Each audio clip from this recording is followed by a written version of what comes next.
మనం పరిశుద్ధ గ్రంథంలో నుంచి ఒక మాటను మనం చదువుకుందాం.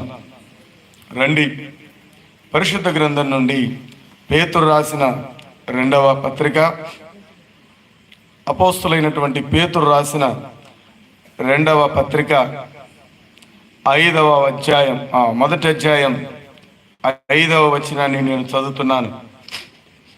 ఆ హేతువు చేతనే మీ మట్టుకు మీరు పూర్ణ జాగ్రత్త గలవారై మీ విశ్వాసమునందు సద్గుణమును, సద్గుణమునందు జ్ఞానమును, జ్ఞానమునందు ఆశానిగ్రహమును, ఆశానిగ్రహమునందు సహనమును, సహనమునందు భక్తిని, భక్తి యందు సహోదర ప్రేమను, సహోదర ప్రేమ యందును దయను అమర్చుకొనుడి. ఇవి మీకు కలిగి విస్తరించిన ఎడల అవి మన ప్రభు అయిన యేసుక్రీస్తును గూర్చిన అనుభవ జ్ఞాన విషయంలో మిమ్మును సోమరులైనను నిష్ఫలులైనను కాకుండా చేయును. ఇవి ఎవనికి లేకపోవునో వాడు తన పూర్వ పాపములకు శుద్ధి కలిగిన సంగతి మరచిపోయి గుడ్డివాడును దూరదృష్టి లేని వాడగును. చిన్న ప్రార్థన చేసుకుందాం. పరిశుద్ధుడైన మా తండ్రి, ప్రేమగల మా ప్రభువా, ఇంతవరకు మీరు మాతో ఉన్నందుకై స్తోత్రాలు. మీరు మాతో ఉన్నారని, మమ్మల్ని బలపరుస్తూ ఉన్నారని, మమ్మల్ని ధైర్యపరుస్తూ ఉన్నారని మరొకసారి మిమ్మల్ని మీరు మాకు మీ రుజువును చూపినందుకై స్తోత్రం చెల్లిస్తున్నాను. ప్రభు, నీ యందు ఆసక్తి కలిగిన ప్రజల ఎడల మీ కృప విస్తారంగా ఉందని నీ లేఖనాన్ని మీరు రుజువు చేసినందుకై స్తోత్రం చెల్లిస్తూ ఉన్నాను. అంతేకాదు ప్రభువా, ఈ యమనాల గ్రామాన్ని మీరు ప్రేమిస్తున్నారని, వచ్చిన నీ ప్రజలందరినీ మీరు కనికరిస్తున్నందుకై స్తోత్రం చెల్లిస్తూ ఉన్నాను. చక్కని వాతావరణాన్ని ఇచ్చి నీ ప్రజలు నీ మాటలు వినడానికి శ్రేష్టమైన సమయం ఇచ్చినందుకై స్తోత్రం చెల్లిస్తూ ఉన్నాను. శ్రేష్టమైన సమయంలో బలహీనుడనైన నేను నిలబడి ఉన్నాను. ప్రభు, నన్ను కనికరించండి. నేనేమాత్రము యోగ్యుడను కాను. మీ ఆత్మచేత నన్ను నింపండి. వచ్చిన నీ బిడ్డలతోనూ నాతోనూ మీరే శ్రేష్టమైన మాటలు అనుగ్రహించుమని మీ దయగల హస్తాలకు నన్ను సమర్పించుకుంటూ యేసు ప్రభు నామమున అడిగి వేడుకొనుచున్నాము తండ్రి, ఆమేన్. ప్రభునందు ప్రియులారా, మరొక మాట చెప్తున్నాను. మాలో ఎవరు ఈ మీటింగ్ అయిన తర్వాత మీ దగ్గరికి కానీ మీ ఇళ్ళ దగ్గరికి కానీ రారు. ఎవరు మిమ్మల్ని డబ్బులు అడగరు. ఎవరు మీ ఇంట్లో కూర్చొని మీరు మాకు భోజనం పెట్టండి అని కూడా అడగరు. ఎవరైనా అలా అడుగుతూ ఉన్నారు అంటే అది మాన్ తరపున కాదని మీరు గ్రహించి వారిని సున్నితంగానే తిరస్కరించాలని ప్రభుపేట మనం చేస్తూ ఉన్నాం. ఈ టీం సభ్యులు ఎవరు? ఈ టీంలో ఉన్నవారు, ఈ సువార్త పరిచయంలో ఉన్నవారు ఎవరు ఖాళీగా ఉన్నవారు కాదు. వారు వారి పనులు చేసుకుంటూనే శనివారం సాయంత్రం, ఆదివారం సాయంత్రం ఆయా గ్రామాల్లో సువార్త పరిచర్య చేస్తున్నారు. పగలు వారి పని చేసుకుంటారు, సాయంత్రం దేవుని పని చేస్తారు. ఎక్కడ ఎవరు మీ సొమ్ము కానీ మీ డబ్బులు కానీ ఎవరు ఆశించరు. ఒకవేళ ఈ పేరు చెప్పి మీ దగ్గరికి వస్తే మీరు వారిని యాక్సెప్ట్ చేయాల్సిన అవసరం లేదని తెలియజేస్తూ ఉన్నాను. మరి ప్రభునందు దేవుని బిడ్డలారా, ఈ పరిచర్య ఉద్దేశం మిమ్మల్ని దేవుని వాక్యపు లోతుల్లోనికి నడిపించి దేవుని యొక్క ప్రేమను మీకు రుచి చూపించాలన్న ఉద్దేశంతోనే మేము ఈ మీటింగ్స్ ఏర్పాటు చేస్తున్నాం. అంతే తప్ప దీని వెనకాల మరొక ఉద్దేశం లేదు. మరి ప్రభునందు దేవుని బిడ్డలారా, మనం చదువుకున్నటువంటి ఈ వాక్యం పేతురు రాసిన రెండవ పత్రిక. పేతురు ఎవరు? యేసుక్రీస్తు ప్రభువుల వారికి 12 మంది శిష్యులు ఉన్నారు. అందులో ఒక వ్యక్తి పేరే పేతురు. పేతురుతో పాటు ఎవరున్నారు? యేసు ప్రభుకి 12 మంది శిష్యులుంటే ఆ 12 మంది శిష్యులు 12 కుటుంబాల నుంచి రాలేదు. కొందరు ఇద్దరిద్దరు సహోదరులుగా కూడా ఆ యేసు ప్రభు శిష్యుల యొక్క సమూహంలో ఉన్నారు. అందులో యాకోబు, యోహాను, పేతురు, ఆంద్రేయ, వీరిద్దరూ ఒకే తల్లికి పుట్టిన అన్నదమ్ములే. అయితే ఆంద్రేయ, పేతురు ఇద్దరు సహోదరులే. పేతురు యేసు ప్రభువుకి దగ్గరివాడు, యేసు ప్రభు శిష్యులలో ప్రాముఖ్యాన్ని వహించినవాడు. బహుశా యేసుక్రీస్తును తెలుసుకున్నవారు క్రైస్తవులకి పేతురు పేరు కొత్త అయి ఉండకపోవచ్చు. కారణం ఏంటంటే పేతురు అనగానే మనకు చాలా విషయాలు గుర్తొస్తాయి. అవునా కదండి? ఏ విషయాలు గుర్తొస్తాయి? పేతురు, నువ్వు కోడి కూయక ముందే నన్ను ఎరగనని 3 సార్లు అబద్ధం ఆడతావు అన్నారా లేదండి? ఈ విషయం చాలా మంది గుర్తుందా లేదా? గుర్తుంది. అంటే పేతురు యేసు ప్రభుని ఎరగనని 3 సార్లు అబద్ధమాడి ప్రభుని అక్కడనే వదిలిపెట్టి మరలా తన పనిలోనికి వెళ్ళిపోయాడు. వెళ్ళి దేవుని మహాకనికరాన్ని మరలా పొందుకొని దేవుని సేవ మరలా చేశాడు. అయితే ఆయన యొక్క అనుభవాన్ని పేతురు యేసు ప్రభుతో ఉన్నప్పుడు, పేతురు యేసు ప్రభుతో జీవిస్తూ ఉన్నప్పుడు, కలిసి సేవ చేస్తూ ఉన్నప్పుడు ఆయన తన జీవితంలో చాలా అనుభవాలు చూశాడు. యేసు ప్రభు ప్రార్థన చూశాడు, యేసు ప్రభు మాట్లాడిన విధానాన్ని చూశాడు, యేసు ప్రభువులో ఉన్న గొప్ప శక్తిని కూడా పేతురు గారు చూశారు. తాను చూసింది, తాను గ్రహించింది, ప్రభువుతో సన్నిహితంగా తాను ఎలా ఉన్నాడో ప్రభు యొక్క గుణగణ లక్షణాలను, అనుభవ జ్ఞానాన్ని తాను తెలుసుకొని నీకు నాకు కూడా ఆ అనుభవాలను పంచడానికి, ఆ అనుభవాలను మర్చిపోకుండా క్రైస్తవ సంఘానికి, దేవుడు ప్రేమించిన ప్రజలకు ఒక ఉత్తరాన్ని రాశాడు. ఎన్ని రాశాడంటే ఆయన 2 ఉత్తరాలు రాశాడు. మొదటిది పేతురు రాసిన మొదటి పత్రిక, రెండవది పేతురు రాసిన 2వ పత్రిక. మరి ఈ 2వ పత్రికలో ఏమి ఉద్దేశాన్ని పెట్టి రాశాడు? ఈ 2వ పత్రికలో పేతురు ఏమి మనకు చెప్పాలనుకుంటున్నాడు?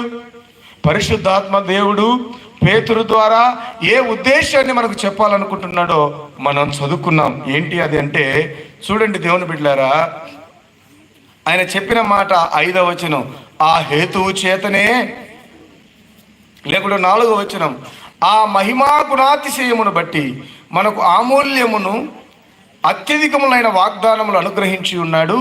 దురాశను అనుసరించుట వలన లోకమందున్న భ్రష్టత్వమును ఈ వాగ్దానం మూలముగా మీరు తప్పించుకొని దేవ స్వభావమునందు పాలివారగునట్లు వాటిని మనకు అనుగ్రహించెను. ఏమిచ్చాడట? దేవ స్వభావమునందు పాలివారగునట్లు వాటిని మనకు అనుగ్రహించెను. ఏమనుగ్రహించాడు? 3వ వచనంలో ఉంది, తన మహిమను బట్టి గుణాతిశయమును బట్టి మనలను పిలిచిన వాని గూర్చిన అనుభవ జ్ఞాన మూలముగా ఆయన దైవశక్తి, జీవమునకు భక్తిని కావలసిన వాటన్నిటినీ మనకు దయచేయుచున్నందున ఏమేమిస్తున్నాడు? దేవ స్వభావమునందు పాలివారమగునట్లు, దేవుని స్వభావాన్ని మనం ధరించుకునే వారిగా ఉండడానికి ఆయన ఏమిస్తున్నాడట? దైవ శక్తి, జీవమునకు భక్తికి కావలసిన వాటన్నిటినీ దేవుడు మనకు దయచేయుచున్నాడు.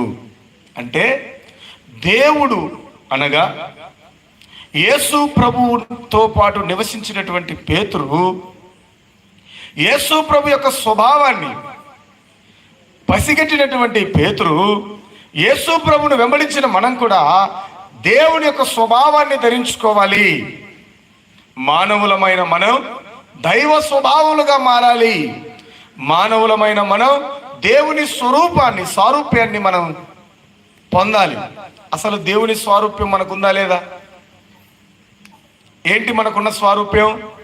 దేవుని బిడ్డలారా, ఆదియందు దేవుడు భూమి ఆకాశాలను సృజించిన తర్వాత దేవుడు అన్నాడు, మనము నరుని మన పోలిక చొప్పున మన స్వరూపమందు ఒక నరుని చేద్దామన్నాడు. అనగా దేవుడు మొట్టమొదటిగా మానవుని సృజించినప్పుడు మానవునికి ఏ స్వరూపం ఉంది? మొట్టమొదటిగా దేవుడు మానవుని సృష్టించినప్పుడు మొట్టమొదటిగా దేవుడు మట్టిలో నుండి మానవుని తీసినప్పుడు మానవుని యొక్క స్వరూపం ఎవరిది? దేవుని యొక్క స్వరూప్యంలో మానవుడు ఉన్నాడు. మరి దేవుని స్వరూపాన్ని కలిగిన మనం దేవుని మహిమను కలిగి ఉన్నాం. అయితే ఆదాము అవ్వలు ఏం చేశారు? దేవుని మహిమను, దేవుని స్వరూప్యాన్ని తినవద్దని చెప్పిన వృక్ష ఫలాన్ని తిని దేవుని మహిమకు దూరం అయ్యారు, దేవుని యొక్క స్వరూపానికి ఏమయ్యారు? దూరం అయ్యారు. ఏదైనా తోటలో నుంచి తరిమి వేయబడ్డారు. ఇప్పుడు ఆదాము అవ్వల్లో ఏమి లేదు? దేవుని యొక్క మహిమ లేదు, దేవుని యొక్క స్వరూపం లేదు. దేవుని స్వరూపాన్ని వారు కలిగి ఉన్నంత కాలం వారికి సిగ్గు ఎరగక ఉన్నారు. కష్టించి పని లేకుండానే వారు చాలా సంతోషంగా ఏదైనా తోటలో ఉన్నారు. మరి ఏదైనా తోటలో సంతోషంగా ఆనందంగా ఉన్నవారు ఎప్పుడైతే దేవుని మహిమకు దూరం అయ్యారో, భూమిని దున్నితే గాని చెమటోడ్చితే గాని వారి కడుపు నింపని పరిస్థితిని కొని తెచ్చుకున్నారు. ఎవరు? ఆదాము అవ్వలు. ఆ ఆదాము అవ్వలకు పుట్టిన మనమందరం కూడా కష్టపడి పని చేస్తే కానీ ఈరోజు కూడా మన పొట్టలు నిండని పరిస్థితి. ఎందుకు ఆ పరిస్థితి వచ్చిందంటే మహిమను కోల్పోయారు, స్వరూపాన్ని కోల్పోయారు. అందుకే అపోస్తలుడైనటువంటి పౌలు రోమీలకు రాసిన పత్రికలో రాశాడు, ఏ భేదము లేదు, అందరూ పాపము చేసి దేవుడు అనుగ్రహించు మహిమను పొందలేకపోతున్నారు. ఇది నీ తప్పు కాదు, నా తప్పు కాదు. ఎవరు చేశారు? ఆదాము అవ్వలు దేవుని మహిమకు దూరం అయ్యారు. వారు ఎప్పుడైతే దేవుని మహిమకు దూరం అయ్యారో వారి సంతానంలో పుట్టిన మనమందరం కూడా ఏమయ్యాం? దేవుని మహిమకు దూరం అయ్యాం. ఇప్పుడు దేవుని మహిమకు దూరం అవుతే ఏం జరుగుతుంది? దేవుని స్వరూప్యం మనలో లేకపోతే మనం చనిపోయిన తర్వాత మరలా దేవుని దగ్గరికి వెళ్ళలేము, మరలా దేవుని దగ్గరికి మనం చేరలేము. ఎవరి స్వరూపం లేకుండా, దేవుని స్వరూపం లేకుండా మరలా మనం దేవుని దగ్గరికి వెళ్ళలేము. మరి మనకు ఆ స్వరూపం ఎవరివ్వాలి? ఆ స్వభావాన్ని ఎవరివ్వాలి అంటే యేసు ప్రభు అనగా దేవుని కుమారుడైన యేసు క్రీస్తు ప్రభుల వారు మనకు ఆ స్వరూపాన్ని మనకివ్వడం కోసం 2024 సంవత్సరాల క్రితం భూలోకానికి ఏమొచ్చాడు? దిగి వచ్చాడు. ప్రభు అన్నాడు, కోల్పోయినటువంటి ఈ శరీరం, కోల్పోయినటువంటి ఈ స్వరూప్యాన్ని, కోల్పోయినటువంటి ఈ మహిమను మరలా మనకు తిరిగి ఇవ్వడానికి యేసు ప్రభు ఎక్కడి నుంచి వచ్చాడు? పరలోకం నుంచి భూలోకానికి వచ్చాడు. ఇప్పుడు మనం వచ్చి ఏం చేశాడు? తన మహిమను మనకిస్తున్నాడు. ఆయన అన్నాడు, ప్రయాసపడి భారం మోసుకొనుచున్న సమస్త జనులారా నా యొద్దకు రండి, నేనేమిస్తాను? మీకు విశ్రాంతినిస్తాను, మహిమనిస్తాను. నా మహిమనే మీకు ఇస్తున్నాను, నా శాంతినే మీకు ఇస్తున్నాను, నా ప్రేమనే నీకు ఇస్తున్నాను, నా శక్తినే మీకు ఇస్తున్నాను. అయితే మీరేం చేయాలి? నా యందు విశ్వాసం ఉంచండి, తద్వారా మీరు కోల్పోయినటువంటి మహిమను మరలా పొందుకోండి అని యేసు ప్రభు తన జీవిత కాలం అంతా బోధ చేశాడు. ఆ రోజు నుంచి ఈ రోజు వరకు మనందరికీ చేయబడుతున్నటువంటి సువార్త ఏంటంటే కోల్పోయినటువంటి మహిమను, కోల్పోయినటువంటి దేవుని మహిమను, స్వరూపాన్ని తిరిగి పొందాలని దేవుని సేవకులు ప్రయాసపడుతున్నారు. మనకు కూడా ఆ మహిమను తీసుకురావాలి, మీరు కూడా ఆ మహిమను పొందాలన్న ఉద్దేశంతోనే ఈరోజు ఈ సువార్త సభలు ఏర్పాటు చేయబడ్డాయి.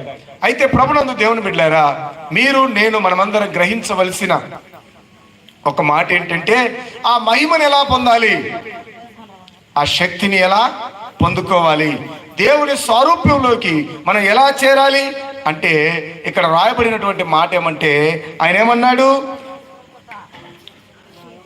మనలను 3వ వచనం, మనలను పిలిచిన వానిటిని గూర్చిన అనుభవ జ్ఞానం మూలముగా ఆయన ఏమిస్తున్నాడు? దైవశక్తిని, జీవమునకు భక్తిని, కావలసిన వాటన్నిటినీ మనకు దయచేయుచున్నాడు. అయితే దేవాది దేవుడు మనకు దైవిక శక్తిని ఇస్తున్నాడట, మనకు భక్తికి కావలసిన సహాయం ఆయన సమృద్ధిగా చేస్తున్నాడు. అయితే మనమందరం ఏం చేయాలి? 5వ వచనాన్ని మనం గనక గమనిస్తే, ఈ హేతువు చేత దేవుడే నీకు శక్తినిస్తున్నాడు, దేవుడే నీకు బలాన్ని ఇస్తున్నాడు. ఈ హేతువు చేత మీ మట్టుకు మీరు పూర్ణ జాగ్రత్త గలవారై మీ విశ్వాసమునందు సద్గుణమునందు జ్ఞానమునందు ఆశా నిగ్రహమునందు సహనమునందు భక్తి యందు సహోదర ప్రేమను, సహోదర ప్రేమ యందు దయను ఏం చేయాలి? అమర్చుకొనండి. ఇవి మీకు కలిగి విస్తరించిన ఎడల అవి మన ప్రభు అయిన యేసు క్రీస్తును గూర్చిన అనుభవ జ్ఞాన విషయంలో మిమ్మును సోమరులైనను నిష్ఫలులైనను కాకుండా ఏంటిని అమర్చుకోవాలి? ఇవి మీరు అమర్చుకోండి. అప్పుడు మీరేం కాలేరు? సోమరులు కాలేరు, నిష్ఫలులు కాలేరు. మరి మనం సోమరులము నిష్ఫలులం అంటే నిష్ఫలులు అంటే ఏంటండి? ఫలము లేని వారు, ఉపయోగం లేని వారు. మీరు వీటిని అమర్చుకుంటే మీ భక్తి ఉపయోగం లేని భక్తిగా ఉండదు, ఉపయోగకరమైన భక్తిగా ఉంటుంది. అంటే పేతురు ఈ అమడాల్లో కూర్చున్న మనందరికీ ఒక మాట చెప్తున్నాడు. మీ భక్తి ఉపయోగకరమైన భక్త, ఉపయోగము లేని భక్త, ఫలవంతమైన భక్త, ఫలము లేని భక్త. దాన్ని గురించి చెప్తూ ఉన్నాడు ఇక్కడ. ఫలవంతమైన భక్తి ఉంది, ఫలము లేని భక్తి ఉంది. ఫలవంతమైన భక్తి అంటే ఏంటి? ఫలాన్ని ఇస్తుంది. ఫలం అంటే ఏంటండి? మనం చాలాసార్లు విత్తుతాం. విత్తినప్పుడు మంచి పంట వస్తుంది. ఏమంటాం? ఎవరోనైనా మంచి గింజలు ఇచ్చాడు, బాగా పంట పడింది, ఆ గింజలు మాకు మంచి పంటను ఇచ్చాయంటారు. కొన్నిసార్లు మనం అదే విత్తనాలు వేస్తాం, భూమిలో మొలకెత్తుతుంది, ఎరువు బాగా తింటుంది, ఏపుగా పెరుగుతాయి. కానీ చివరికి ఒక్క పూత రాదు, ఒక్క కాయ కాయదు. అప్పుడు మనకేమనిపిస్తుంది? ఎవడో మనల్ని మోసం చేశాడు. ఈ గింజలు ఏం చేశాయి? తిన్నాయి, ఎరువు తిన్నాయి, పని చేయించుకున్నాయి, సాధు చేయించుకున్నాయి. చివరికి ఏం చేశాయి? ఒట్టి చేతులతో కన్నీటిని మనలకు నిలుపుతాయి. కారణం ఏంటి? అది నిష్ఫలమైన, ఫలము లేని పంట. అలాగే మన భక్తి జీవితంలో కూడా ఫలవంతమైన భక్తి ఉంది, ఫలము లేని భక్తి ఉంది. ఫలవంతమైన భక్తి ఏంటి? ఫలము లేని భక్తి ఏంటి? ఫలవంతమైన భక్తి ఏంటి? ఫలము లేని భక్తి. నిష్ఫలమైన భక్తి కాకుండా ఉండాలంటే మీరేం చేయాలి అంటే, అపోస్తలుడైనటువంటి పేతురు, నీవు నేను ఫలవంతమైన భక్తిగా ఉండాలి. మన భక్తి మనకు ఫలాన్ని ఇవ్వాలి, మన భక్తి మనకు ఆశీర్వాదాన్ని ఇవ్వాలి, మన భక్తి మనకు నెమ్మదిని ఇవ్వాలి, మన భక్తి మనకు శక్తిని ఇవ్వాలి, మన భక్తి మనకు దీవెనకరంగా ఉండాలి. అలాంటి ఫలవంతమైన భక్తిని నీకు నాకు రావాలి అంటే అపోస్తలుడైనటువంటి పౌలు తన జ్ఞానాన్ని, తన అనుభవ జ్ఞానాన్ని ఇక్కడ నీ కొరకు నా కొరకు రాశాడు. ఏంటో ఆ జ్ఞానాన్ని మనం చూద్దాం. చాలా విషయాలు ఇక్కడ రాశాడు. నేను ఒక్క విషయాన్ని మాత్రమే మీ మధ్యలో చెప్పదలుచుకున్నాను. ఆ విషయం ఏంటో మనం చూద్దాం. చూడండి 5వ వచనం. ఈ హేతువు చేతనే మీ మట్టుకు మీరు ఎలా ఉండాలి? భక్తి చేసేటప్పుడు ఎలా ఉండాలి? పూర్ణ జాగ్రత్తగా ఉండాలి. చాలామంది భక్తిని ఎలా చేస్తున్నారు? అజాగ్రత్తగా చేస్తున్నారు. భక్తి అంటే దేవుడు అంటే విలువే లేదు, దేవుడు అంటే భయమే లేదు. ఎవరికైనా భయపడుతున్నారేమో కానీ మనుషులు ఎవరికి భయపడడం లేదు? దేవునికి భయమే లేదు. దేవుడు అంటే లెక్కే లేదు, దేవుడు అంటే భయం లేదు, దేవుడు అంటే లెక్క లేదు. అయితే ఇక్కడ ఉన్న మాట ఏమన్నాడంటే, మీరు పూర్ణ జాగ్రత్తగా ఉండండి. భక్తి చేసేటప్పుడు, దేవుని దగ్గరకు వచ్చేటప్పుడు కొంచెం జాగ్రత్త. స్పీడ్గా రోడ్డు మీద వెళ్తున్నప్పుడు ఎట్లా వెళ్ళాలండి? రోడ్డు మీద పోయేటప్పుడు ఎలా వెళ్ళాలి? ఎట్టే వెళ్ళాలి? స్పీడ్ వెళ్ళాలా? మనోడు అంటున్నాడు వినపడదు కాబట్టి ఎంత స్పీడ్ అయినా పోతాడు. వెనకెవడు వచ్చినా తెలియదు, పోతా ఉన్నాడు. నేను వెనకాల ఎక్కాను. ఒకరోజు ఫుల్గా తాగి వచ్చాడు. వాడిని తిట్టినాడు, నన్ను తిట్టినాడు. వాడిని తిట్టినాడు, ఎనుకున్నా నన్ను తిట్టినాడు. తిట్టిన కూడా పడి ఉండాల్సింది. ఏం చేస్తావు? ఏం చేయాలి? ఇష్టం వచ్చినట్టు ఊరుకుంటారమ్మా? నీవు దెబ్బలు తైలించుకోరా నాయన, మాకెందుకు ఆ దెబ్బలు అంటారంటారా? అంటే రోడ్డు మీద వెళ్తున్నప్పుడు మనం ఎలా ఉండాలి? జాగ్రత్తగా ఉండాలి. భక్తి చేసేటప్పుడు కూడా మనం ఎలా ఉండాలి? పూర్ణమైన జాగ్రత్తగా ఉండాలి. ఎలా జాగ్రత్తగా ఉండాలి? ఆ జాగ్రత్తలు ఏంటో ఇక్కడ చెప్తూ ఉన్నాడు. చూడండి, ఏంటి ఆ జాగ్రత్త? ఈ హేతువు చేతనే మీరు పూర్ణ జాగ్రత్త గలవారై మీ విశ్వాసమునందు ఏమన్నాడు? సద్గుణమును అన్నాడు. 2 విషయాలు చెప్పాడు. మీరు పూర్ణ జాగ్రత్త గలవారై ఏం అమర్చుకోమన్నాడు?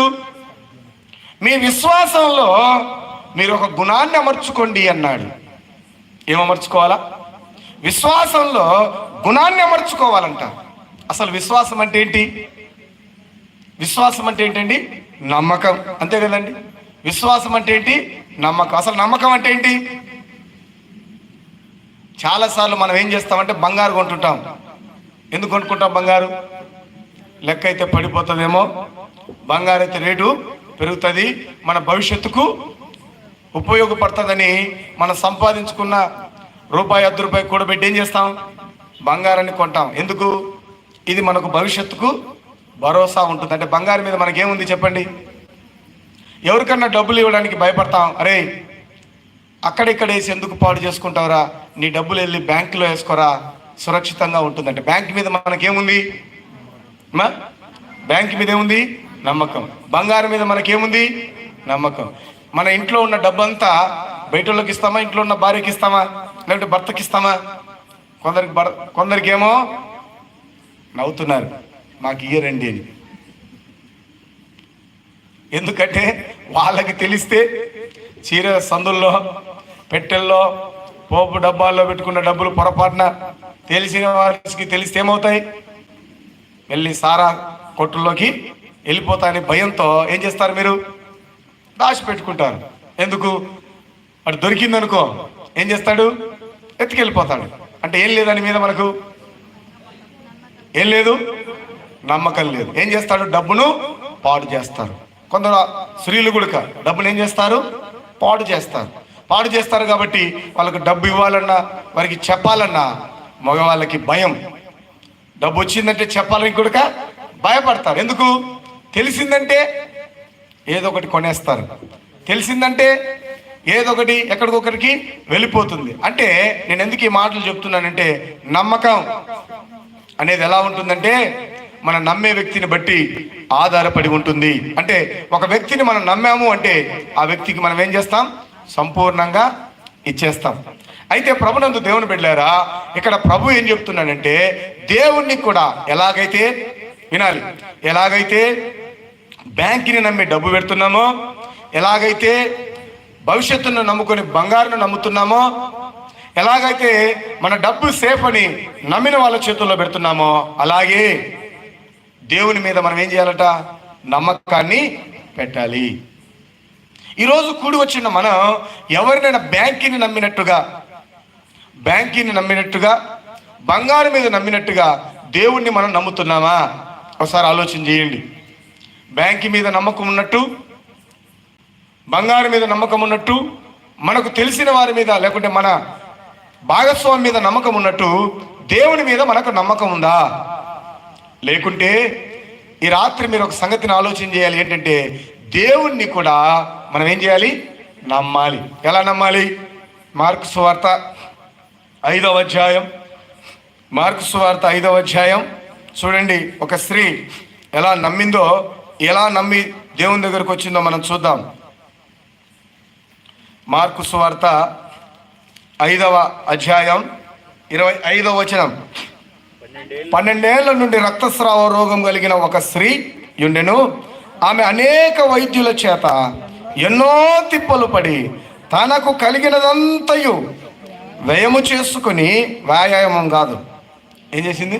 వ్యయము చేసుకుని ఎంత మాత్రమును ప్రయోజనము లేక మరింత సంకట పడెను. తనకు రోగం వచ్చింది. ఒక స్త్రీకి రోగం వచ్చింది. రోగం రాగానే ఏం చేసింది? వినాలి. ఒక స్త్రీకి రోగం వచ్చింది. రోగం రాగానే ఏం చేసింది? తనకు కలిగినదంతా ఏం చేసింది? ఖర్చు పెట్టింది. తన దగ్గర ఉన్న డబ్బంతా ఖర్చు పెట్టింది. ఎవరికి ఖర్చు పెట్టింది? వైద్యులకు ఖర్చు పెట్టింది. అంటే ఎవరిని నమ్మింది?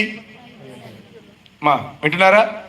తన జీవితంలో తాను ఒక శ్రమ గుండా వెళ్తుంది, అనారోగ్యం గుండా వెళ్తుంది. అనారోగ్యం గుండా వెళ్తూ ఉన్నప్పుడు తాను మొట్టమొదట ఎవరిని నమ్మింది? ఎందుకు వైద్యులను నమ్మింది? తన దగ్గర ఏముంది? డబ్బు ఉంది. ఇప్పుడు ఎవరిని నమ్ముకుంది? డబ్బును నమ్ముకుంది. ఆ తర్వాత వైద్యుడిని నమ్ముకుంది. డబ్బును వైద్యుని నమ్ముకున్నప్పుడు ఏం జరిగింది? డబ్బును నమ్ముకుంది, ఆ తర్వాత వైద్యుని నమ్ముకుంది. వైద్యుడు ఎంతకాలం ఈమెకు సేవ చేశాడు? హాస్పిటల్కి అందరినీ రాణిస్తారా? కొందరిని రాణిస్తారా? డబ్బు లేకుంటే, ఫీజు లేకుంటే ఆపరేషన్లు చేస్తారా? డోర్ లోపలికి తీసుకువెళ్తారా? ఇప్పుడు ఈమె దగ్గర డబ్బున్నంత కాలం ఆ వైద్యులు ఈమెకి ఏం చేశారు? వైద్యం చేశారు.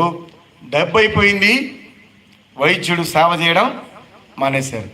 ఇప్పుడు ఈమె నమ్ముకుంది ఎవరిని? డబ్బును. నమ్ముకుంది ఎవరిని? వైద్యాన్ని, అనగా డాక్టర్ని. వైద్యులు నమ్ముకుంది, డాక్టర్ను నమ్ముకుంది, తర్వాత తన దగ్గర ఉన్న డబ్బు మీద నమ్ముకుంది. ఇప్పుడు ఏమైపోయాయి? అన్నీ అయిపోయాయి. తన దగ్గర ఉన్న డబ్బంతా అయిపోయింది. అయిపోయేటప్పుడు కూడా ఆమె చాలా తిప్పలు పడిందంటే, డబ్బులు లేనప్పుడు ఏం తిప్పలు ఉంటాయి? ఏం చేస్తారు? ఎప్పుడు తిప్పలు వస్తాయి? అప్పులు చేసినప్పుడే తిప్పలు వస్తాయి.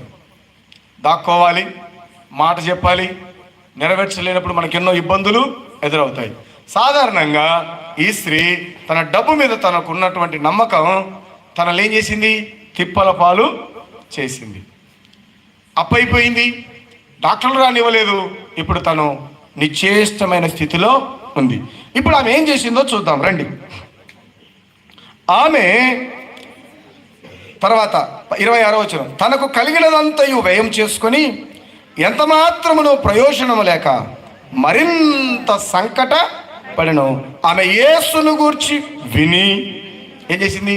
ఆమె యేసును గూర్చి విని నేను ఆయన వస్త్రము మాత్రము ముట్టినా బాగుపడుతుననుకొని ఏమైంది? అక్కడ ఏముంది? కామ ఉందా లేదా? ఇప్పుడు ఆమె మనసులోకి ఏమొచ్చింది? ఏమనుకుంటుంది? ఆమె అంతా అయిపోయింది, సంకటం పడుతుంది. ఇప్పుడు అనుకుంటుంది, నేను యేసు ప్రభు యొక్క వస్త్రము ముట్టినా ఏమవుతాను? బాగుపడుతును అనుకుంది. అంతకుముందు ఏమనుకుంది? ఎట్లా బాగుపడాలనుకుంది? నా దగ్గర డబ్బు ఉంది, ఈ డబ్బు తీసుకుని వెళ్ళి చూపించుకుంటే నేనేమవుతాను అనుకుంటుంది? బాగవుతాను అనుకుంది. కాబట్టి డబ్బంతా ఖర్చు పెట్టింది. అంటే అంతకుముందు తన నమ్మకం అంతా ఎవరి మీద? డబ్బు మీద. ఇప్పుడు తన నమ్మకం ఎవరి మీద? దేవుని మీద, యేసు ప్రభు మీద. అంటే తన దగ్గర ఇప్పుడు డబ్బు లేదు, రోగం ఉంది. తన దగ్గర డబ్బు లేదు, రోగం ఉంది, బలహీనమైన స్థితిలో ఉంది, సంకటమైన స్థితిలో ఉంది, తిప్పల్లో ఉంది. ఇప్పుడు తాను ఏమీ లేని స్థితిలో, ఊతలు లేని స్థితిలో తను ఏం చేసింది? ఇప్పుడు తన నమ్మకం ఎవరి మీదకి వెళ్ళిపోయింది? యేసు ప్రభును ముడితే నేనేమవుతాను? బాగవుతాను. యేసు ప్రభులో ఏముంది? పేతురు చెప్పాడు. ఏం చెప్పాడు? ఆయన దగ్గర ఏముంది? దైవ శక్తి ఉంది. యేసు ప్రభులో ఏముంది అమ్మా? యేసు ప్రభులో ఏముంది? 5 రొట్టెలు 2 చిన్న చేపలు ఏమయ్యాయి? 5,000 మందికి ఆహారంగా మారాయా లేదా? ఓ గుడ్డివాడు యేసు ప్రభు దగ్గరికి వచ్చినప్పుడు ఉమ్మి వేసి ఆ మట్టిని బురద వేసి ఆ కన్నీళ్ళు ఆ కళ్ళకు అది రాసినప్పుడు నువ్వు సిలోయమని కోనేటికి వెళ్ళి కడుక్కోమంటే వెళ్ళి కడుక్కుంటే కళ్ళు చేయలేదా? అంటే యేసు ప్రభులో ఏముంది? దైవికమైన శక్తి ఉంది. ఆ సంగతి ఎవరికి అర్థమైంది? యేసు ప్రభులో దైవికమైన శక్తి ఉంది అన్న సంగతి ఈ రోగంతో బాధపడుతున్న స్త్రీకి అర్థమయ్యి ఇప్పుడు తన మనసును దేని మీద నిలుపుకుందంటే, ఇదిగో నా డబ్బు మీద నేను ఖర్చు పెట్టేసాను, నా రోగం బాగలేదు. ఇప్పుడు నా మనస్సును ఎవరి మీద నమ్మకం పెట్టింది? దేవుని మీద నమ్మకం పెట్టింది. వెళ్ళి బాగుపడుతుంది అనుకొని ఏం చేయాలి చూడండి, చదవండి అన్నమాట. నేను ఆయన ఏం ముట్టుకుంటే? వస్త్రం మాత్రం ముట్టినా బాగుపడుతుంది అనుకొని జన సమూహములో ఆయన వెనుకకు వచ్చి ఆయన వస్త్రపు చెంగు ముట్టెను. వెంటనే ఆమె రక్తధార కట్టెను. దేవునికి స్తోత్రం కలుగును గాక. ఏమైంది? వెంటనే రక్తధార కట్టింది. వెంటనే స్వస్థత వచ్చింది. ఎప్పుడు వచ్చింది ఇది? ఆమె నమ్మింది, నమ్మిన పని చేసింది. మనం చాలాసార్లు మనుషులను నమ్మడం మనం కొంచెం మనకిష్టం, కానీ దేవుని మీద మనకంత నమ్మకం ఉండదు. ఎవరినైనా నమ్ముతాం, మోసపోతాం, కానీ దేవుణ్ణి నమ్మి మోసపోయిన వాడు ఎవరు లేరు. మనుషులను నమ్మి మోసపోవచ్చు, మీరు పాస్టర్లను నమ్మి మోసపోవచ్చు, మీ పక్కింటి వాళ్ళని నమ్మి మోసపోవచ్చు, కానీ దేవుణ్ణి నమ్మిన వాడు ఎవడు మోసపోడు. ఈ స్త్రీ తన మనసులో అనుకున్న మాటను తను క్రియల్లో పెట్టింది. వెళ్ళి వస్త్రపు చెంగు ముట్టింది. ముట్టనేమోయింది, బాగైంది, స్వస్థత పొందింది. దేవుని బిడ్డలారా, అప్పుడట యేసు ప్రభు వెంటనే చూశాడట. చూస్తే ప్రజలందరూ తన మీదకి వస్తున్నారు. శిష్యులు పిలిచి అడిగారు, అయ్యి పేతురు, ఎవరో నా మీద పడ్డారు చూడు, పేతురు ఎవరో నా మీద పడ్డారు చూడు అంటే ఏమన్నాడు చెప్పమా, చదువు మాట. తనలో నుండి ప్రభావము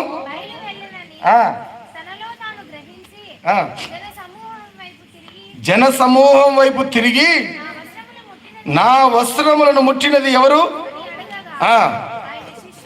ఆయన శిష్యులు జన సమూహము నీ మీద పడుచుట చూస్తున్నావే, నిన్ను ఇంతమంది నీ మీద పడుతుంటే నన్ను ఎవరు ముట్టారంటున్నావు ప్రభు? ఇంతమంది పడుతున్నారే, ఎవరు ముట్టారు? లేదు లేదు, నన్ను ఎవరో ముట్టారంటే ఆ చిన్నది లేకుంటే ఆ స్త్రీ వణుకుతూ వణుకుతూ యేసు ప్రభు దగ్గరికి వచ్చి, అయ్యా ప్రభు, ముట్టింది నేనయ్యా,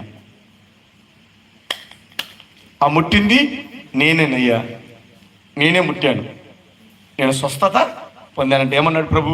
కుమారి, ధైర్యంగా ఉండు, నీ విశ్వాసమే నిన్ను స్వస్థపరిచెను. మన విశ్వాసాన్ని గురించి మాట్లాడుతూ ఉన్నాం. విశ్వాసము ఆమెను ఏం చేసింది చెప్పండి, మరి మీరు చెప్పాలి. విశ్వాసం ఏం చేసింది? స్వస్థపరిచింది. ఎవరి మీద విశ్వాసం? దేవుని మీద విశ్వాసం. ఆయన ఏం చేసింది? ఆమెను స్వస్థపరిచింది. విశ్వాసం అనేది చాలా ప్రాముఖ్యమైంది. ఎందుకంటే ప్రభువులో శక్తి ఉంది, ప్రభువులో శక్తి ఉంది.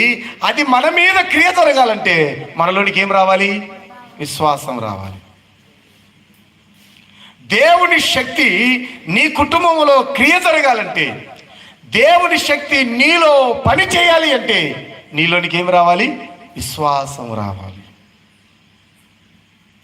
దేవుని శక్తి నీలో తన పని జరిగించాలంటే, తన కృపను కనపరచాలంటే, తన మహిమను కనపరచాలంటే నీలోనికి నాలోనికి ఏం రావాలి? విశ్వాసం రావాలి. మనం ఎవరిని నమ్ముతాం? ఆ స్త్రీ యేసును గురించి వినింది. దేవుని వాక్యం రాయబడింది, వినుట వలన ఏమొస్తుంది? విశ్వాసం వస్తుంది. అయితే మనకెవరి మీద నమ్మకం ఉందంటే, ఎవరి మీద నమ్మకం ఉంది చెప్పమ్మా? మనకెవరి మీద నమ్మకం అమ్మా? ఆడికంటండి వెళ్తే పిల్లలు పుడతారు, వీటికి వెళ్తేనండి మనకు గడ్డలు పోతాయి, వాళ్ళకి పోయినాయంట మాకు పోతాయి. ఎవరి మీద ఉంది మనకు విశ్వాసం? మనుషుల మీద ఉందా? స్థలాల మీద ఉందా? గుడుల మీద మనకు విశ్వాసం ఉంది, మనుషుల మీద మనకు విశ్వాసం ఉంది, కానీ దేవుని మీద మనకేం లేదు విశ్వాసం. మనుషులను నమ్మినంతగా మనం దేవుని నమ్మకలేకపోతున్నాం. అందుకే దేవుడు తన క్రియను మనలో జరిగించలేకపోతున్నాడు. దేవుడు తన శక్తిని నీలో కార్యరూపం దాల్చాలంటే నీలోనికి రావాల్సిందేంటి? విశ్వాసం. విశ్వాసం ఎప్పుడైతే వచ్చిందో ఆమె ఇంటిలో నుంచి బయటకు వచ్చింది. బయటకు వచ్చి తన కార్యాన్ని యేసు ప్రభు యొక్క తన మనసులో ఏదైతే అనుకుందో అదే విశ్వాసంతో వచ్చి చెయ్యి తాకింది. ఏమవుంది? స్వస్థత పడింది. ఈరోజు దేవుని బిడ్డలారా, ఈ మాటలు వింటున్న వారులారా, మీరు మీ కుటుంబాల్లో దేవుని కృప కొరకు ఎదురు చూస్తూ ఉండొచ్చు, నేను కాదనట్లేదు. ఎన్నో రోజులకు ఎదురు చూస్తూ ఉన్నారు. మీరు మీ పాపం నుంచి బయటికి రావాలని ఎదురు చూస్తున్నారు, విడుదల పొందాలని ఎదురు చూస్తున్నారు, రోగం పోవాలని ఎదురు చూస్తున్నారు, ఉద్యోగం రావాలని ఎదురు చూస్తున్నారు, వివాహాలు జరగాలని ఎదురు చూస్తున్నారు, కానీ కార్యరూపం దాల్చడం లేదు. కారణం ఏంటో తెలుసా? దేవుని శక్తి నీలో క్రియ జరిగించాలి. ఈరోజు వర్షం వస్తుంది. వర్షం వస్తుంటే సహోదరులందరూ, నేనైతే పడుకున్నాను అలసిపోయి, సహోదరులందరూ ఆఫీస్ రూమ్లో కూర్చొని ప్రార్థన చేశారు. దేని కొరకు? దేవుని సహాయం కొరకు. మరి దేవుని సహాయం కొరకు ప్రార్థన చేశారంతే. ప్రార్థనకు మోకరించినప్పుడు చుక్కలు చుక్కలుగా వర్షపు జల్లులు పడుతున్నాయి. ప్రార్థన ముగిసింది, ఎండ కాసింది. దేవునికి స్తోత్రం చెప్దాం. హల్లెలూయా. ఇది దేవుని ప్రభావం మనలో క్రియారూపం దాల్చాలి అంటే మాలో కొందరైనా ఏం కలిగి ఉండాలి? విశ్వాసాన్ని కలిగి ఉండాలి. దేవుని మీద ఏం చేయాలి? నమ్మకం కలిగించాలి. ఈ నమ్మకం ఏం పుట్టిస్తుందంటే ఇక్కడ రాయబడిన మాట చూడండి, విశ్వాసమునందు ఏముందంట? సద్గుణము. ఎప్పుడైతే నీలోనికి విశ్వాసం వస్తుందో నీలోనికి ఏం రావాలి? సద్గుణం. సత్ అంటే మంచి, గుణము అంటే ఏంటండి? గుణం అంటే క్యారెక్టర్, మంచి లక్షణం, మంచి నడవడిక, మంచి స్వభావం, మంచి మాట తీరు, సాధుత్వం, మృదుత్వం. మనకు దేవుని మహిమ కావాలి, కానీ మనలో గుణం మాత్రం. ఇప్పుడు ప్రభువుని నమ్ముకున్న విశ్వాసులోకి ఏం రావాలి? విశ్వాసంతో పాటు ప్రభుని నమ్ముకున్నాం, మనం ప్రభు దగ్గరికి వెళ్తున్నాం, మనలో ఒక మంచి గుణం, అబద్ధాలు ఆడకూడదు. ప్రభుని నమ్ముకున్నాం, ఆయన మీద నేను వెంబడిస్తున్నాను, ఇక నుంచి నేను తిట్టను అంటే ఒక మంచి గుణం మనలోనికి అలంకారంగా రావాలి. ప్రార్థనకు వెళ్ళడం మనకిష్టమే, పాట పాడడం మనకిష్టమే, కానీ ఒక గుణాన్ని మనం అలవర్చుకోవడంలో మనం ఏమవుతున్నాం? ఫెయిల్ అవుతున్నాం. వస్త్రాలను అలంకరించుకున్న రీతిగా, బంగారు అలంకరించుకున్న రీతిగా విశ్వాసులు గుణాన్ని అలంకరించుకోవాలి. ఏమలంకరించుకోవాలి? గుణాన్ని అలంకరించుకోవాలి. ప్రభునందు దేవుని బిడ్డలారా, ఇదే పేతురు రాసిన పత్రిక 1వ అధ్యాయంలో చాలా స్పష్టంగా ఒక మాట రాశాడు. చూడండి, మొదటి పత్రికలో 3వ అధ్యాయం 4వ వచనం, సాధువైనట్టియు మృదువైనట్టియునైనా గుణమను అక్షయాలంకారము గల మీ హృదయపు అంతరంగ స్వభావమును మీకు అలంకారముగా ఉండవలెను. అది దేవుని దృష్టికి మిగుల విలువగలది. ఏది విలువైంది? బాహ్యానికి అలంకారం ఉంది, శరీరానికి అలంకారం ఉంది. చీరలు, ప్యాంట్లు, షర్ట్లు, రకరకాల అలంకారాలు మనిషికి ఉన్నాయి. కానీ అంతరంగానికి కూడా ఏముందంట? ఒక అలంకారం ఉంది. ఏంటి అలంకారం? చూడండి, సాధువైనట్టియు మృదువైనట్టియు గుణము అను అక్షయమైన అలంకారం. ఈ స్త్రీ విశ్వాసం ఉంచింది కాబట్టి వెళ్ళి ఏం చేసింది? యేసు ప్రభువును ముట్టింది. మరి యేసు ప్రభువును అందు విశ్వాసం ఉంచిన మనలోనికి ఏం రావాలి? సాధువైన, మృదువైన, అక్షయమైన. అంటే అది కనపడదు, కంటికి కనబడదు, కానీ అది ఎలా కనపడుతుంది? అంతరంగంలో ఉంటుంది. ఆ గుణమనే అలంకారం దేవుని దృష్టికి మిగుల విలువగలది. ఎట్లాంటి చెప్పండి? విలువైన కదా. మరి యేసు ప్రభు మీదకి చాలా మంది వచ్చి మీద పడుతున్నారా లేదా? వాళ్ళలోకి ఎవరికి ప్రభావం పోలే. ఎవరి మీదకన్నా ప్రభావం పోయిందా? పోలే. ఎవరిలోకి వెళ్ళిపోయింది? ఎక్కడో వెనకాల నుంచి వచ్చి ఊరికి వస్త్రపు చెంగు ముట్టుకుంటాను ఆమెలోనికి ఏం వెళ్ళింది? ప్రభావం వెళ్ళింది. ఆ ప్రభావం యేసు ప్రభు కూడా ఆపగలిగాడా? ఆపలేకపోయాడు. వెళ్ళిపోయింది అన్నాడు. ఇంకా నాలో నుంచి ప్రభావం వెళ్ళిపోయింది. ఎట్లా వెళ్ళిపోయింది? ఆయన ప్రమేయం లేకుండా వెళ్ళిందా? ఆయన ప్రమేయం లేకుండా ఆమె స్వస్థపడిందా? స్వస్థపడడానికి కారణం ఏంటంటే విశ్వాసపు యొక్క ఛాయ, లేకుంటే విశ్వాసం యొక్క బలం ఏంటంటే, నా విశ్వాసం యొక్క బలం ఏంటంటే ప్రభు యొక్క మహిమ. మనం విశ్వసిస్తే చాలు, దేవుని మహిమను ఏం చేస్తాం? మనం చూస్తాం. ఇంకంతే. నమ్ముట నీ వల్ల అయితే నమ్మువానికి సమస్తము సాధ్యమే. నీవు నమ్మితే దేవుని మహిమను చూస్తావు. ఇప్పుడు మనం విశ్వసించాం. ఇప్పుడు మనం ఏం చేయాలి? మనం ప్రభుని నమ్ముకున్నాం. ప్రభుని నమ్ముకున్నప్పుడు మనలో ఏం కనపడాలి? ఒక సద్గుణం మనలోనికి రావాలి. ఈరోజు చూడండి, ప్రభువు నమ్ముకున్న వారిలో ఎవరైనా ఈ గుణాలు కనపడుతున్నాయా? ప్రార్థనకు పోతున్నారు కానీ తిట్లు తిట్టడం మానేశారా? ప్రార్థనకు పోతున్నారు కానీ అబద్ధాలు చెప్పడం మానేశారా? ప్రార్థనకు పోతున్నారు కానీ కొట్లాడడం మానేశారా? ప్రార్థనకు పోతున్నారు కానీ అత్తమామలకు అన్నం పెట్టేది నేర్చుకున్నారా? ప్రార్థనకు పోతున్నారు కానీ బంధువులను, భర్త బంధువులను కానీ భార్య బంధువులను కానీ ప్రేమించేది నేర్చుకున్నారా? ఏం లేవు మనకి. ఇవి విశ్వాసం ఉందని అనుకుంటున్నాం కానీ మనలో ఏం రాలేదు, సద్గుణము. ఇప్పుడు లోపల గుణాన్ని మనం అలంకరించుకోకపోతే, విశ్వసించిన మనం గుణంలో కనుక మార్పు రాకపోతే దేవుని దృష్టికి విలువైన వారుగా ఉంటామా? దేవుని దృష్టిలో మన విలువ ఉంటుందా? ఆ భక్తిని ఏమన్నాడంటే నిష్ఫలమైన భక్తి అన్నాడు. ఆ భక్తిని ఏమన్నారు? ఫలము లేని భక్తి. ఏపుగా పెరుగుతావు, ఎంత ఎత్తైనా పెరుగుతావు, కానీ ఏముండదు, పంట ఉండదు. ఫలము లేని భక్తి, రక్షణ లేని భక్తి, దేవుడు మెచ్చని భక్తి.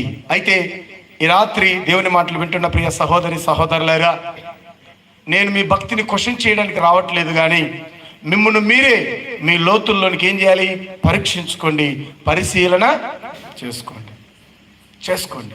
మీ భక్తి ఫలవంతమైందేనా? ప్రభునందు విశ్వాసం ఉంచినావనుకోండి, నువ్వు అబద్ధం ఆడగలవా? ప్రభునందు విశ్వాసం ఉంచిన నేను ప్రభుని నమ్ముకున్నాను, నా ప్రభు నమ్మదగిన వాడు అని నీకు అర్థమైనప్పుడు నువ్వు వ్యభిచారం చేయగలుగుతావా? ప్రభుని నమ్మినాను, నా ప్రభు సత్యవంతుడు అని తెలుసుకున్న నీవు దొంగతనాలు చేయగలవా?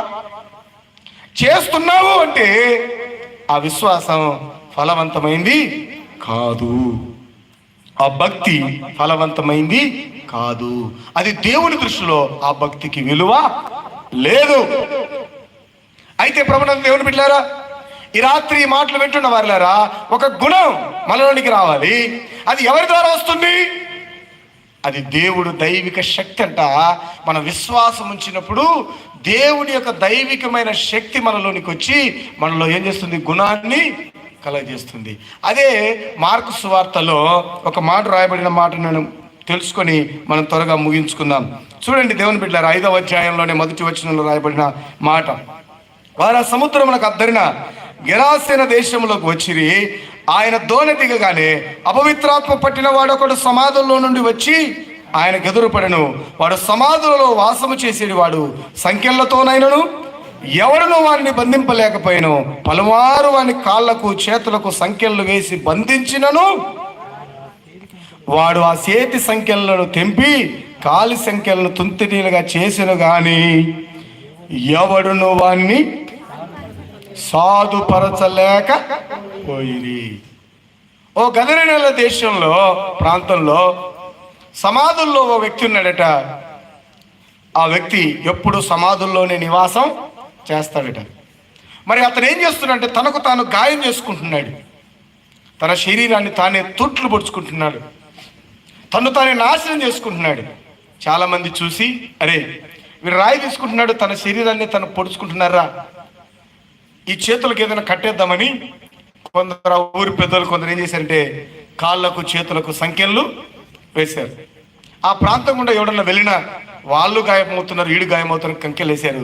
చేస్తే ఏమయ్యాయి సంఖ్యలు కూడా కాడు, తిత్తులుగా, అంటే తెంపి పడేస్తున్నాడట.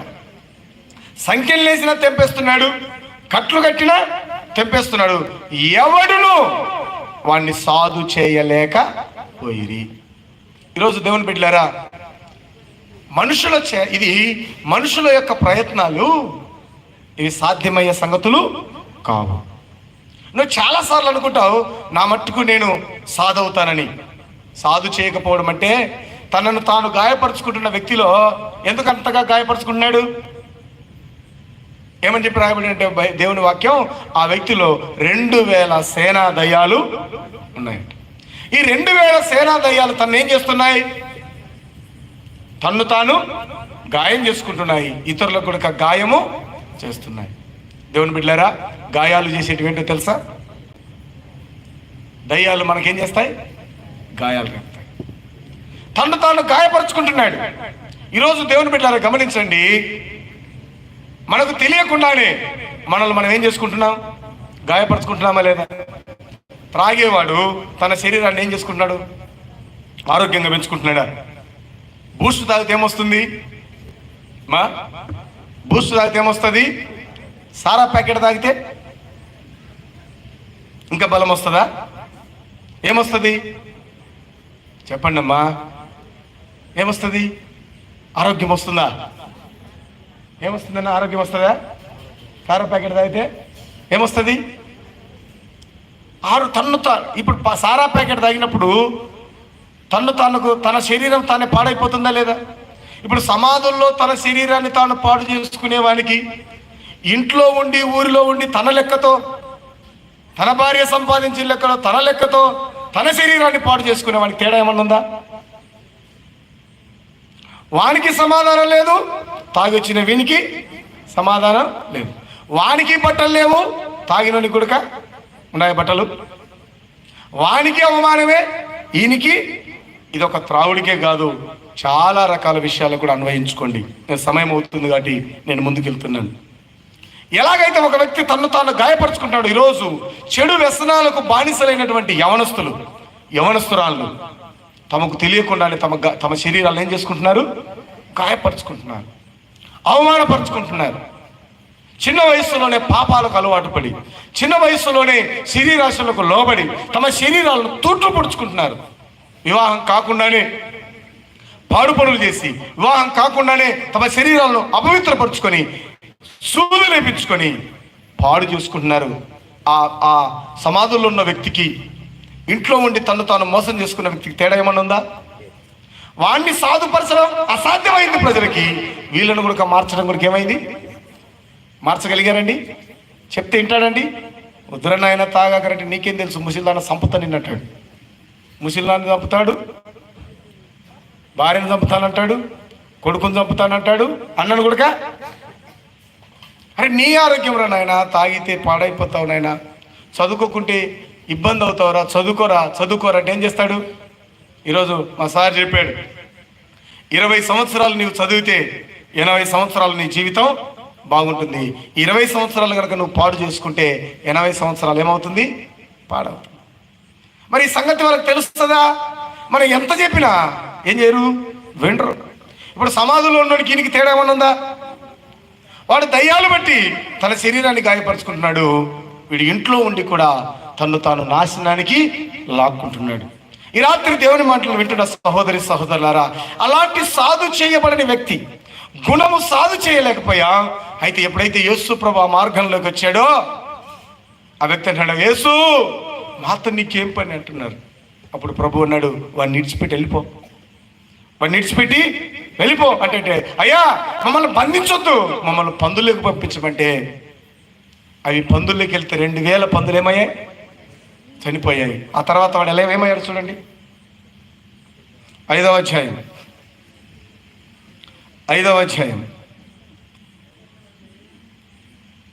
15వ వచనం. జనులు జరిగినది చూడవెళ్ళి యేసు వద్దకు వచ్చి, సేనాను ఆ దయ్యములు పట్టిన వాడు బట్టలు ధరించుకొని స్వస్థ చిత్తుడయ్యుండుట చూచి భయపడిరి. జరిగినది చూచిన వారు దయ్యములు పట్టిన వారికి కలిగిన స్థితియు పందుల సంగతియు ఊరి వారికి తెలియజేయగా, ఆ ప్రాంతములు విడిచిపోమని వారు ఆయన్ను బతిమాలుకొన సాగిరి. ప్రభునందు దేవుని బిడ్డలారా, దయ్యాలు పట్టిన వాడు ఏమయ్యాడు? స్వస్థ చిత్తుడు అయ్యాడు. ఎవడు సాధు చేయలేకపోయిన వాడు ఇప్పుడు ఏమయ్యాడు? ప్రశాంతంగా వచ్చి యేసు ప్రభు దగ్గర కూర్చున్నాడు. ఏమొచ్చింది ఇప్పుడు ఆయనలోకి? విశ్వసించడం ద్వారా, లేకుంటే యేసు ప్రభు ద్వారా ఏమొచ్చింది? గుణం వచ్చింది. వ్యతిరేకంగా ఉన్న గుణం ఇప్పుడు ఏమైంది? స్వస్థ చిత్తుడై మర్యాదగా కూర్చునే గుణం. గాయం చేసుకొని గాయం రేపే గుణంలో నుంచి ప్రశాంతంగా కూర్చునే గుణం వచ్చింది. ప్రభునందు దేవుని బిడ్డలారా, ప్రభును వెంబడిస్తున్న మన జీవితంలోకి కూడా ఏం రావాలి? మొదట ప్రభు మీద విశ్వాసం రావాలి. రెండవది ఏం రావాలి? మంచి గుణం. ఈ గుణం తన్ను గాయపరచుకోవడమే కాదు, మన మాటలతో కూడా ఇతరులను ఏం చేస్తాం? గాయపరుస్తామా? వాడు రాళ్ళతో గాయపరుచుకుంటాడు, శరీరాన్ని గాయపరుచుకుంటాడు. మనం ఏం చేస్తాం? మాటలతోనే గాయం చేస్తాం. వానికి మనకు తేడా లేదు. ఇది మన భక్తిని నిష్ఫలమైన భక్తి, ఫలము లేని భక్తిగా మారుస్తుంది. అయితే ఆ భక్తి ఎప్పుడు మనకు క్షేమము కాదు. ఈ రాత్రి నేను ఏం చేయాలంటే, యేసు ప్రభులో శక్తి ఉంది, ప్రభావం ఉంది. ఆ ప్రభావము 12 ఏళ్ల రక్తస్రావ రోగం కలిగిన స్త్రీని ఏం చేయగలిగింది? స్వస్థపరచగలిగింది. దయ్యాల చేత పీడింపబడుతున్న వాడు కూడా ఏమయ్యాడు? విడుదల పొందాడు. ఈ రాత్రి ఆ ప్రభువు మీద నువ్వు విశ్వాసం ఉంచితే నీ జీవితంలో 2 కార్యాలు జరుగుతాయి. ఒకటి ఏంటంటే నువ్వు స్వస్థత పొందుతావు, రెండవది ఏంటంటే నీ గుణం మారుతుంది. గుణం మారుతుంది. నీ గుణం మారాలంటే నీకు విశ్వాసం రావాలి.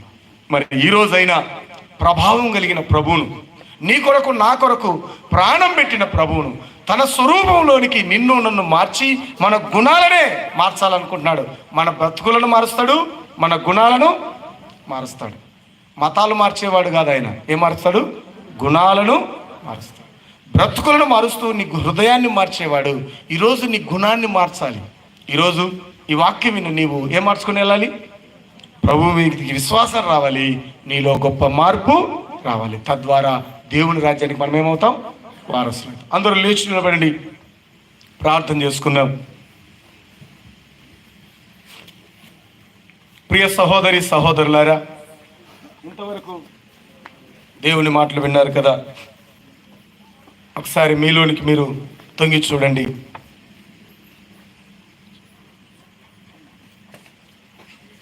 ఎవరి మటుకు వాళ్ళం కళ్ళు మూసుకొని గుణం, విశ్వాసం 2 పదాల గురించి విన్నావు కదా. దేవుని మీద నమ్ముతున్నావా? వెండిని బంగారుని నమ్మినట్టుగా, బ్యాంకులను లోకస్తులు నమ్మినట్టుగా ప్రభుని నమ్మగలిగిన నమ్మకం నీలో ఉందా? ప్రభుని నమ్మిన నీవు నీ గుణంలో తేడా గమనిస్తున్నావా? నీలో మార్పు జరిగిందా? జరగకపోతే ఈ రాత్రి ప్రభు యొక్క ప్రభావం కొరకు ఎదురు చూడు. ఎవరి మటుకు వారం ఆలోచించేద్దాం. మళ్ళీ ప్రార్థనలో చిన్నదాసయ్య గారు నడిపిస్తాం.